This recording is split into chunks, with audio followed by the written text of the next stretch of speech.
US as a country is very split when it comes to video games and violence. While some say video games are a nice way to relieve stress, others say it provokes violence. No matter what side you're on, it's very clear people have a strong opinion about video games.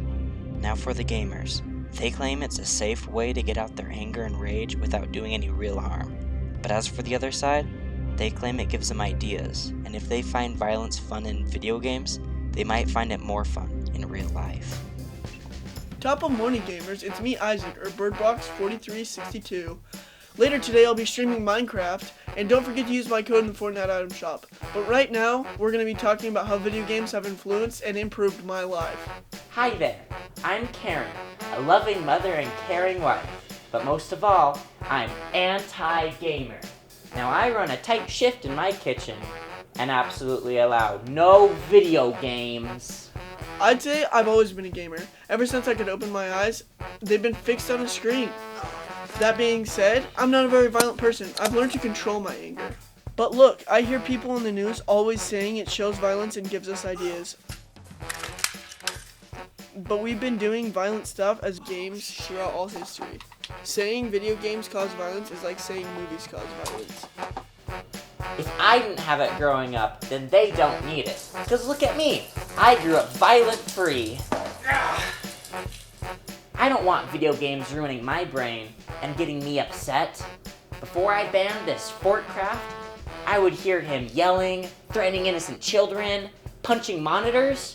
It's very clear it makes him very upset. I get he might think video games are fun, but that means he thinks violence is fun. And I am not going to raise another boxer. Not again.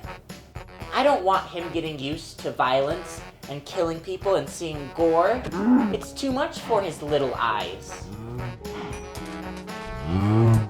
So please look at the rating and make sure no rated R games and only E.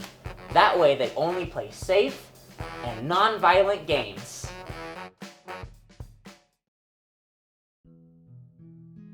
It is connected to Cry the Beloved Country, page 73, because it says, Cry, the beloved country.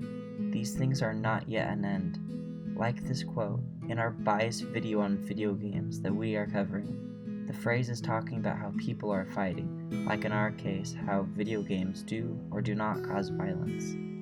And like the problems in Cry the Beloved Country, video games are still a problem, and there is still big debate about it. The book also states, there's no time to talk if hedges and the fields, or the beauties of any country.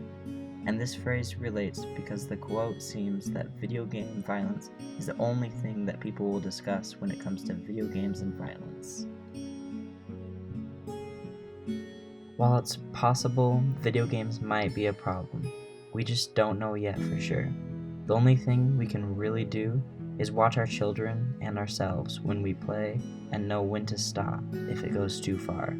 After all, video games are meant to be fun and not teach us, but just an escape.